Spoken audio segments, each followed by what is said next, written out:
Story time on how I went on a Tinder date and my date tried to kill me. This story gets straight to the point, so let's get into it. Okay, so boom. I was 16 years old and I was lonely. All my friends had boyfriends, so I was always left out. But I didn't like anyone from school, so I went crazy on Tinder. Me and this guy both swiped, so we started talking. And after 2 weeks, he asked to meet up and go on a date. 2 weeks was a little fast, but again, I was lonely and I really wanted a stupid boyfriend. Don't be like me, y'all. So yeah, I went on the date and we met at a restaurant. And you guessed it, he was catfish. His picture, he was a tall, muscular guy. 6'3" with Rico Suave hair. But in person, he was bald, fat, and he was short. I was so pissed, I just wanted to turn around and leave, but he stood up to greet me, so I didn't want to be rude, so I just told myself I'll get a free meal. Y'all, during the day, I found out he was 40. Like for part 2. Part 2 on how I went on the Tinder date and my date tried to kill me. Okay, so boom, like I said, I found out he was 40 and he was catfished. I had to get out of there. After dinner, I told him it was nice meeting him and that I was gonna text him once I got home. But of course, I was just gonna block him. But that's none of his business. Anyways, he asked me if I wanted him to walk me to my car. But I said, no, that's fine. At this point, I was being very standoffish because it was like, dude, get away from me. And I think he noticed. It was pretty late at night, probably like 10 p.m. So when we left the restaurant, no one was really around. At this point, I'm kind of getting a little scared, so I kind of walked to my car a little quickly, about to open my door. And this guy comes out of nowhere right behind me and covers me with his arms and squeezes me. He covers my mouth so I wouldn't scream, and he whispered in my ear saying I was leaving with him whether I liked it or not. I tried to wiggle myself out, but I couldn't. He was too strong. And things got real. Like for part 3.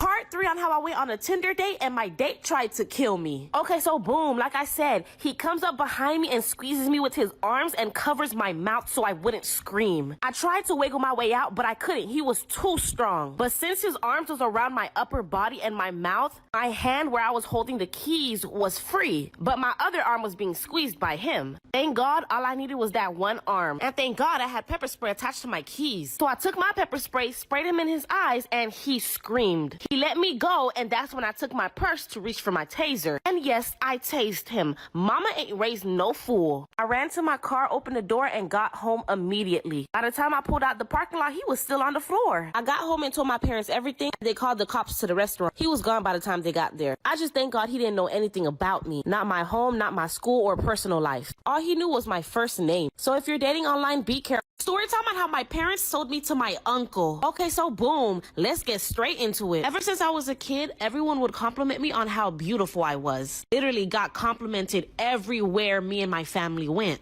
And I'm not trying to toot my own horn here, it's important. My parents didn't see me as their beautiful child. My parents seen me as dollar signs. I was literally up for sale, and my parents were bidding on who would pay the most to marry me. My mom started teaching me how to cook and clean and how to keep a man happy. One day while my mom was getting me ready and all dolled up for dinner, I told my mom I didn't want to marry anyone, and she flat out told me I didn't have a choice. Well, little did I know that exact night my mom and I was having this conversation, my uncle was downstairs waiting on me. Like for part 2. Part 2 on how my parents sold me to my uncle. Okay, so boom, like I said, my mom was getting me all dolled up for dinner and my uncle was downstairs waiting on me. I didn't know this at the time, of course. My mom and I go downstairs and I hear my dad say, "There she is. Isn't she beautiful?" Then I looked at a man who just smiled and said, "I like it." I asked my mom who was that guy, and she told me, "Shh, that's your father's brother, sweetie, no more talking." So we all sat down and had dinner, and my uncle was just staring at me, smiling at me, and looking at me up and down. He was literally studying me. My dad even looked at him for validation. I was so confused. Little did I know this wasn't just a dinner. It was a tryout, an audition, if you will. If I would be good enough for my uncle. He was actually rich and looking for a wife, and my dad was trying to sell me to him. Running out of time, like for part 3.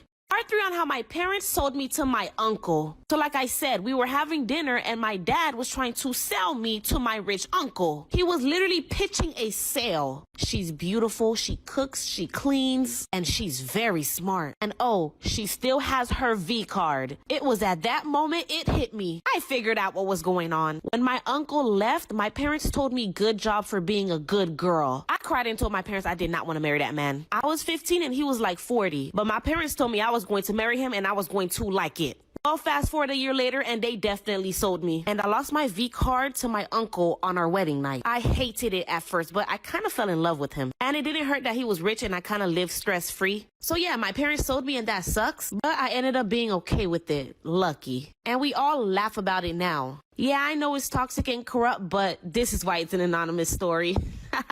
Story time on how the guy I was dating lied about his age to get with me. Okay, y'all, so today's story is my own. Okay, so boom. This took place on my senior year of high school when I was 17. In my school, everyone had to complete 100 hours of community service to graduate. I ended up doing community service at a daycare that was literally right next to my house. I was working with a lot of kids and they literally all loved me. I got many crazy stories about the time I was working at this daycare, y'all. Sheesh. But anyways, there was this one particular kid who was real quiet but super sweet. The teacher asked me to give him some one-on-one attention because he was a little behind. Everything went great and I could see he had potential, so my teacher wanted to introduce me to his parents. He told me his mom usually picks him up, so I was like, yeah, okay, cool. Well, a guy ended up picking him up and he looked kind of young, like my age, and he was 6'2", and ooh, height, y'all, that's my weakness. And of course, very handsome. As soon as he looked at me, he gave me a, ooh, you a snack look. I was so nervous, y'all. Like for part 2. Part 2 on how the guy I was dating lied about his age to get with me. Okay, so boom, like I said, I seen a tall, handsome guy walk up and I got a little nervous. But whatever, I started talking to him about his son and he just smiled the whole time and gave me the look. This how he was looking at me, y'all.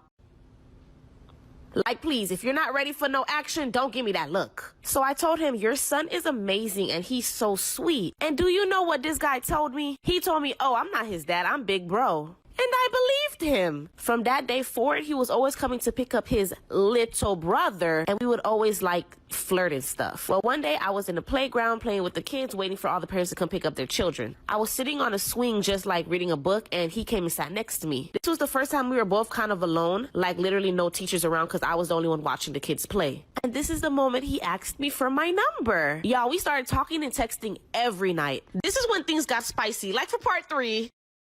Part 3 on how the guy I was dating lied about his age to get with me. Okay, so boom, like I said, this was the first time we were finally alone, and this is when he asked me for my number. He knew what he was doing. He was playing his cards right, y'all, when I think about it. But anyways, from then on, we started texting and talking every night. This went on for like a good 2 weeks, y'all. I'm talking about I was sleeping on the phone with this man, still thinking that that was his little brother. He asked me how old I was, and I told him that I was 17, and then I asked him how old he was. This man told me he was 20. And then he told me that he already knew I was 17 because he asked one of the teachers already, but he wanted to make sure. So y'all, he literally knew the whole time that I was 17. Anyways, the truth was about to set his ass free. He asked me out on a date and I was like, hell yeah. So we planned a date for next Saturday. Well, Wednesday, a couple days before our date, I literally found out everything. Like for part 4.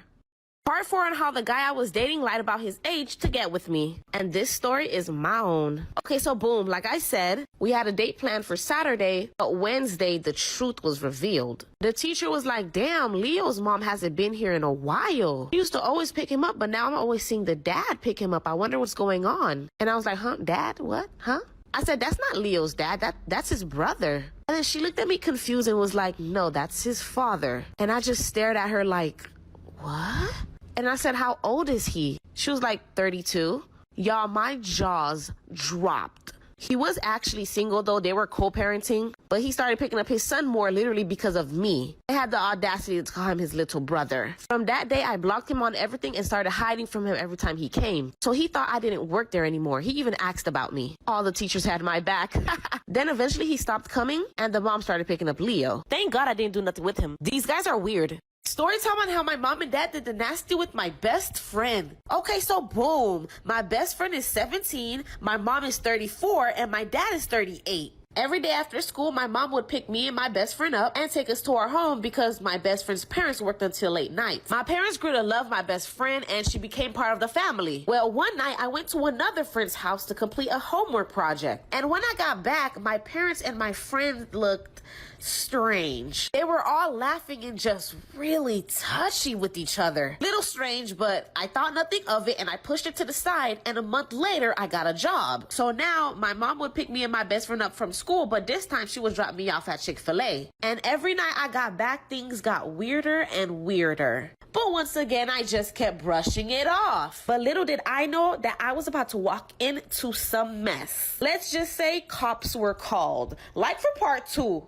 Part 2 on how my mom and dad did the nasty with my best friend. Okay, so boom, like I said, things kept getting weird with my parents and my best friend, but I just kept brushing it off. Well, one day I was covering a shift at my job, Chick-fil-A, and when I got there, the person was there. Turns out that they were just playing a prank on me, but that's neither here nor there. So I called my mom to come pick me up because it was so early. My mom didn't answer, my best friend didn't answer, and my dad didn't answer, so I got worried. I had $40, so I ended up just taking an Uber home. Once I got there, I searched my whole house and there was no one there. But I found all 3 of their phones in my parents' room, and my mom's clothes was all over the place. So I called the cops. I start searching the house and I'm on the phone with the cops. I end up going to the back of the house where the spa is. Yeah, our house was pretty big. I make a right turn to the spa and find my dad, my mom, and my best friend doing the nasty in the water. Ciao, like for part 3. Part 3 on how my mom and dad did the nasty with my best friend. Okay, so boom, like I said, I make a right turn to the spa and I found my mom, my dad, and my best friend doing the nasty in the water. I literally screamed so hard and the cops asked me if I was okay. Then I said, sorry, there's no missing person, but there is underage